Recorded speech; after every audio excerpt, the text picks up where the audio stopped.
It is Teddy Atlas. We're watching Dante's Boxing Nation. Keep watching. Keep watching.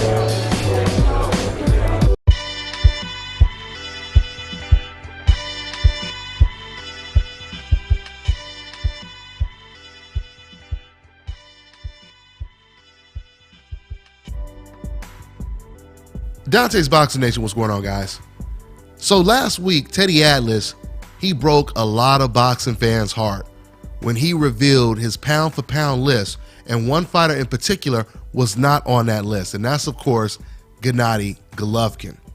Now, I thought it was pretty interesting because Teddy Atlas, he said, when I didn't put Golovkin on that list, some fans took it as if I had insulted someone's mother, is what Teddy Atlas said. Matter of fact, I'm going to put the link in the description box so you guys can read the entire transcript of what Teddy Atlas had to say, because he had a lot to say when it comes to this topic.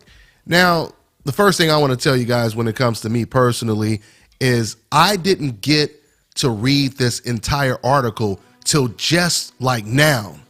Matter of fact, somebody sent me the link a couple days back and I was a little bit busy and I kind of just scanned through the article. I didn't read the entire article. All I read was Teddy Atlas basically explaining why he didn't think that Golovkin was a top 10 pound-for-pound fighter. Now, once again, because I didn't read the whole article, I didn't even know that what Teddy Atlas said in that little piece, it stemmed from him releasing his pound-for-pound list. Now, I've already done a video on Teddy Atlas explaining why Golovkin is not on his list when it comes to pound-for-pound top 10, which I'll go ahead and I'll put that link in the description box as well. But like I just told you guys, since I haven't did a video on Teddy Atlas pound-for-pound list and him having certain fighters like Errol, Spence on that list and not Gennady Golovkin, these are some of the things I want to talk about. I want to talk about this pound-for-pound list, and I want to talk about the criteria when it comes to being on the pound-for-pound list. What are the qualifications? And we're going to break all of that down. You know, I agree with some things that Teddy Atlas said, and I disagree with some of the things that he said, which we're about to talk about right now. So let me go ahead and pull up Teddy Atlas's list. Okay, there it is right there. So as you see right there, he has Vasyl Lomachenko as number 1.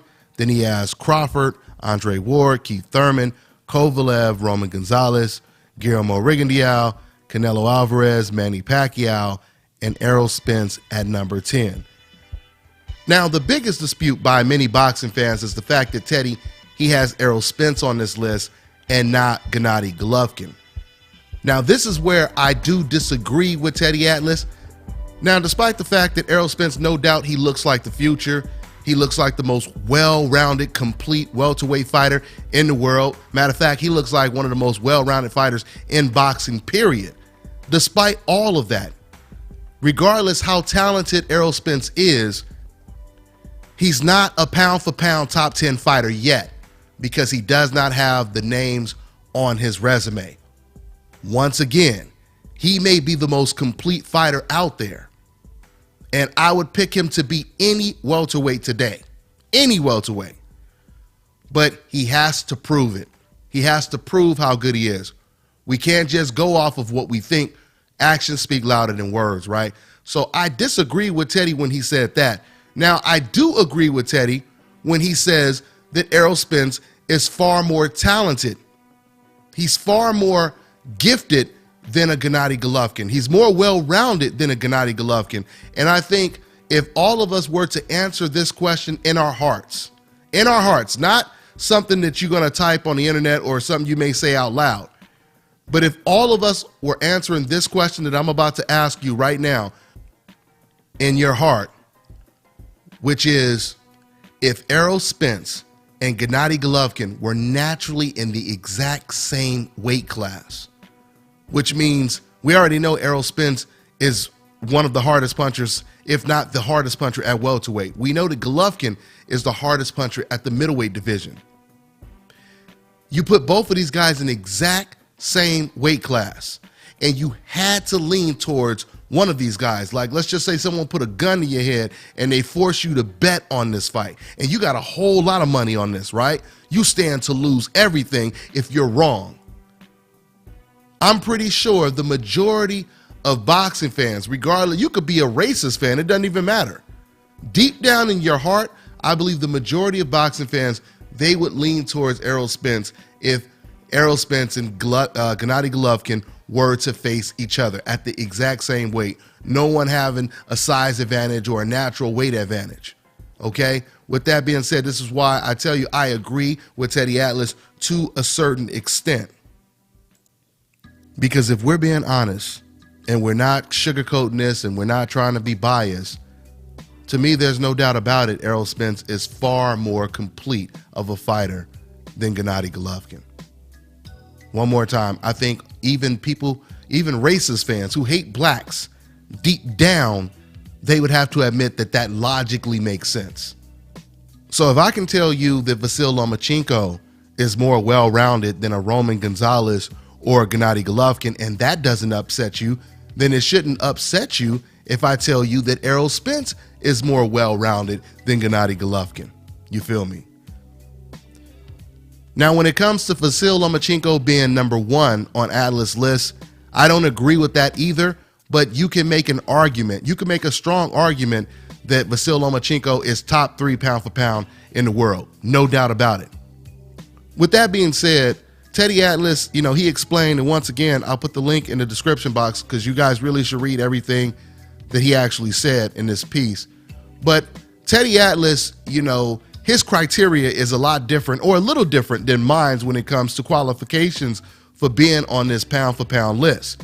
Now me, I go by the RSD or the RDS. You guys tell me which one sounds better, but we're gonna go with RSD for now, which is resume, skill, and domination. That's what I base my pound for pound list on, and that's what a pound for pound list is supposed to be based on. Okay? Resume obviously means who have you fought, right? Who do you have on your resume? Then you have skill. How gifted are you? How well-rounded are you? And then you have domination. How are you beating these guys? Are you struggling every time you step up in competition? Or do you dominate your opponents when you step up in competition? Does it look as easy as it did when you were facing lesser opposition?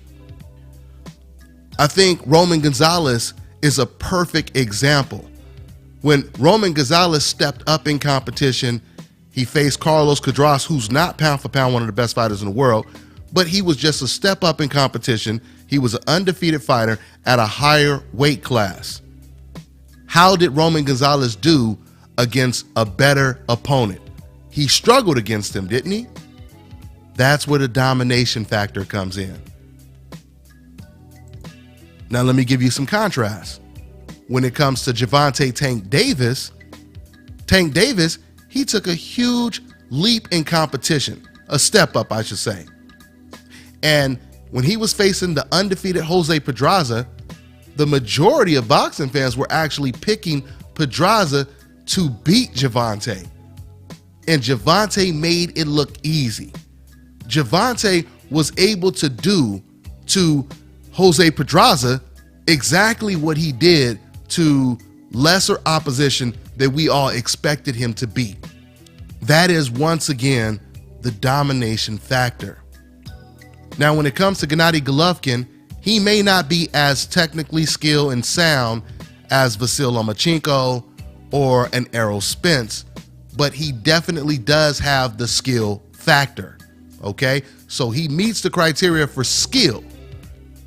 But when it comes to resume and when it comes to domination, this is where Gennady Golovkin falls short. Now, understand something, guys. When I say domination, I'm not talking about domination over David Lemieux, domination over Adama or Wade. What was his name? I forgot his first name. But Dominic Wade, yeah. I'm not talking about dominance over them. I'm talking about domination when you step up in competition. And once again, by Golovkin's own admission, he said going into the Kell Brook fight that was his best opponent to date. He said he believed that was going to be his toughest fight. Golovkin said that, okay? And in that fight, as Teddy Atlas put it in this same piece that I'm going to put the link in the description box for, as Teddy Atlas said, Golovkin looked ordinary in the Kell Brook fight.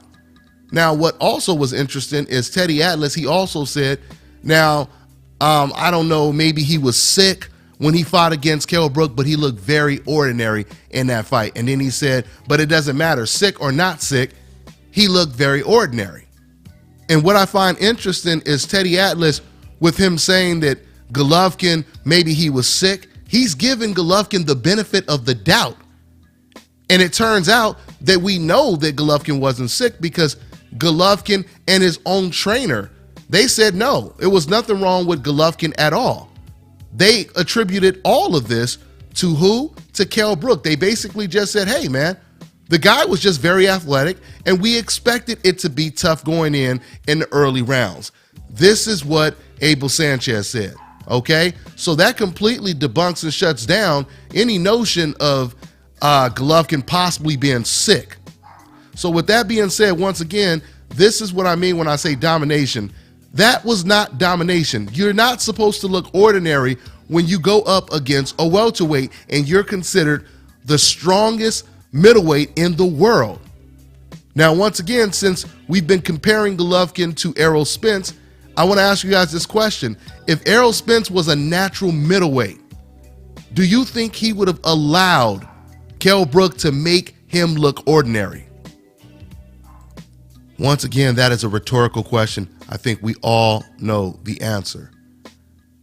I mean, just think about it. Kell Brook, he's a welterweight, and he doesn't even want to fight Errol Spence in his own division, or at least he's been very reluctant to do it. But he was willing to fight Gennady Golovkin. Why is that? You heard what Teddy Atlas said. He said that Gennady Golovkin looked ordinary in the Kell Brook fight. You know, I always tell you guys, you cannot become mesmerized just looking at how a fight ended. You have to look at what took place before the fight ended. I told you guys this a million times, and I will keep telling you this. I remember when Deontay Wilder was very green, and he had knocked out Sergey Lakovich. He knocked him out in the first round. And I made a video criticizing Deontay Wilder's performance in a one-round knockout because there were things that I wanted to see Deontay Wilder improve on. One of the main things was controlling his opponent with the jab. At the time, he wasn't doing it. So, once again, it's not always just about you knocking someone out. It's how you look even before you knock them out. When Kell Brook decided to fight Gennady Golovkin, he was in a win-win situation.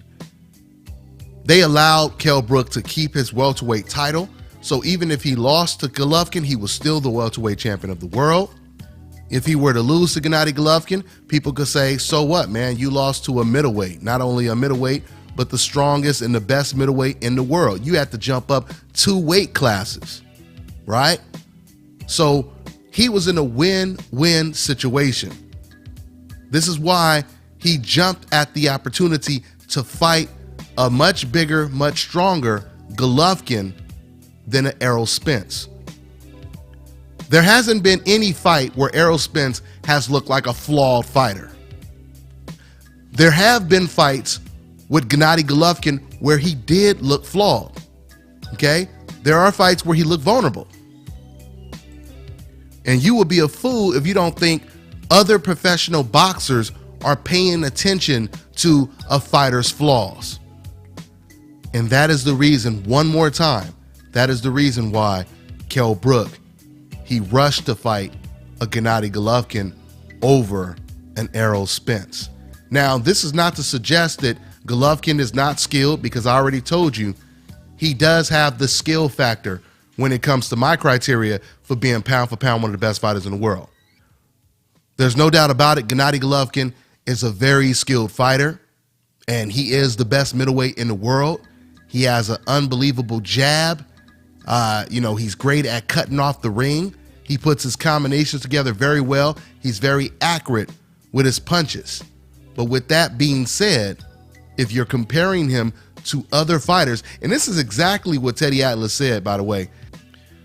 He said that there's no doubt about it that the man is skilled and he's very tough and he's strong, but there are fighters out there that are more well-rounded and more skilled than he is. I'm paraphrasing, but this is pretty much what Teddy Atlas said about Gennady Golovkin. So once again, you know, Golovkin, he has the S for skill, but he does not have the R and the D for resume and domination.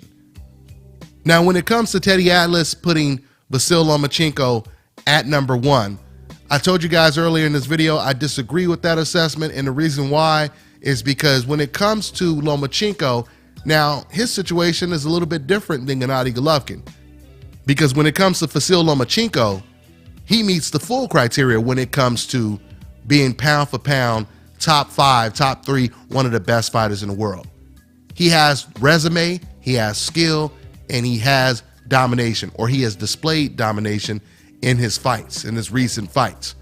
Now, the only reason I would disagree with Teddy is I believe when it comes to Andre Ward, his resume is far better than Vasyl Lomachenko's resume. You have to understand, Andre Ward, I mean, because remember, we're talking about the pound for pound list. So if there's a fighter on the pound for pound list that has beaten more pound for pound fighters than any other fighter on the pound for pound list, how can you rate anyone above that man? And when I say he's beat more pound for pound fighters, what I mean is Andre Ward has beat 4 fighters that were currently considered pound for pound one of the best fighters in the world when he beat him, right? That is Miguel Kessler, that's Carl Froch, that's Chad Dawson, and that is, of course, Sergey Kovalev. All right? 4 fighters that were on the pound for pound list when Andre Ward beat them. Now, when it comes to Vasyl Lomachenko, he's beat Gary Russell and Nicholas Walters, and that's extremely impressive. And this is why, like I said, I wouldn't argue if someone put him somewhere in the top 3. Only thing I would disagree with is you can't put him above Andre Ward. Because of Andre Ward, he's accomplished more than Vasyl Lomachenko. In a certain sense, we can basically say that Andre Ward has won the Super Bowl more times than Vasyl Lomachenko. That's probably the best way to put it.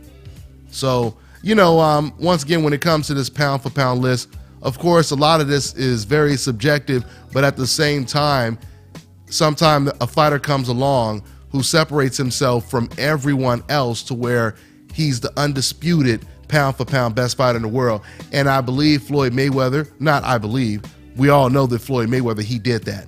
When Floyd was fighting, no matter how much people hated Floyd, everyone had Floyd Mayweather listed as number 1, the best fighter in the world. There was really no disputing it, right? I mean, right now you have so much talent at the top of the sport when it comes to fighters like Guillermo Rigondeaux, when it comes to Terrence Crawford, when it comes to Errol Spence, who, once again, I'm not saying he's on that list, but I'm saying we have a lot of skill now. But when it comes to just solely talking about pound for pound, with fighters like Vasyl Lomachenko, Andre Ward, Guillermo Rigondeaux, with those type of fighters right there, I mean, outside of Andre Ward, I believe you can move these fighters around when it comes to top 3 or top 5 spots on that list. Now, something else Teddy Atlas said that I do disagree with, he said that Terrence Crawford was pound for pound number 2, and Terrence Crawford is my boy. But if I'm speaking the truth, I would have to completely disagree with that assessment, because Terrence Crawford, in his case, Terrence Crawford, he has the domination and he has the skill factor, but he doesn't quite have the resume factor yet. And that's something that he's working on. Now, there's no doubt about it. Fighters like Terrence Crawford and Errol Spence, they have the potential to be number 1 pound for pound the best fighter in the world. But we have to see it. Action speaks louder than words.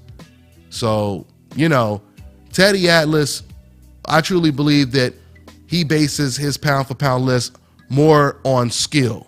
He's basing it more on skill as opposed to resume. And that's fine, but to have a complete pound for pound list, you have to go off of resume, skill, and domination. All right? Let me close with saying this. You know, the truth is something else. And the truth is something that is always instilled and hidden even inside of a decaf, right? He may not reveal it, but the truth is somewhere deep in his heart. Now, he may not reveal the truth because he may have some personal agenda, a decaf type of agenda, because all of us have an agenda. It just comes down to what type of agenda do you have? Does it serve a positive purpose or a negative purpose? Is what it really comes down to. But the reason why I'm bringing this up is because you can tell just off of what fans say in the comment section when they react to certain news, you can tell how they feel deep down. In other words, you can tell that deep down, they actually agree with a Teddy Atlas or a Paulie Malignaggi or Ruslan Provodnikov. You know, I could just name a whole bunch of guys, but coincidentally, these are all people who have said very similar things about Gennady Golovkin and his resume. So you can tell just how these fans react and respond, that deep down they agree. But what they're really trying to say is, listen, Teddy, we know that this is true, but hey, man, whose side are you on? Are you sleeping with the enemy? You're not supposed to tell them things that's going to expose our boy. This is how the decaf looks at things. They're not basing this off the truth. They're basing this off of emotion. This is the reason, and let me give you a perfect example.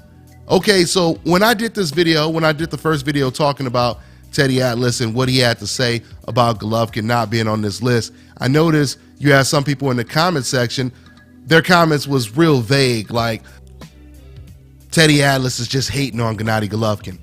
No disagreement, not really disagreeing with anything that Teddy Atlas said. They'll just say, oh, you're just hating, right? Or they'll make up some ridiculous conspiracy theories. They'll say some crazy stuff like, oh, you know, Teddy Atlas, you know, he's Al Heyman's puppet, etc., knowing damn well that Teddy Atlas saying that this man's resume is weak has absolutely nothing to do with Al Heyman. What does Gennady Golovkin have to do with Al Heyman? Not a damn thing, right? That's like me telling you I watched the news and they said it's going to rain this weekend, and you say, oh, that's because they fucking working for Al Heyman. That's why the news reporter said that. You know them news reporters, they ain't nothing but Al Heyman puppets. Does that make any sense? Of course it makes no goddamn sense, right? But you know the defense that the decafs really like to use is that blame it on the black guy. Oh yeah, they'll throw that out real quick. Blame it on the black guy. It's a white guy saying these things about Gennady Golovkin, and someone posts in the comment section, you black people just hate Gennady Golovkin. But he doesn't say anything about the white guy who actually said this about Golovkin, but it's the black people that hate him. You see how they operate? See, once again, they want to convince people that I don't give a damn, even if these things that Teddy Atlas said are true. The only people that would actually be honest and say these things are people who don't like Gennady Golovkin. So what a decaf wants, and this is why they're decafs, dumb casual ass fans, because they are basing things off of emotion. They're not basing things off of what makes sense, what logically makes sense, what is the truth. They are looking at things, once again, from a gang banger's mentality. You roll with your gang no matter what dirt they put in, right? If we got to do a drive-by, we got to kill some kids, we got to do this, we got to kill a grandma, whatever we got to do, we stay loyal to our gang. And this is the mentality that a decaf has. This is the reason why, understand one more time, when they comment, they're not really disagreeing with what I said or even Teddy Atlas said. They're only saying whoever would report something like that is an asshole. So they don't disagree with what's said. They just have a problem that you reported the news. Or Teddy Atlas basically came out and told the truth, which did not coincide with a decaf's narrative or agenda. That's what it comes down to. That's why when you hear them say stuff like, oh, he's just Al Heyman's puppet, these are code words. These are code words. What they really want to call Teddy Atlas is an N-word lover.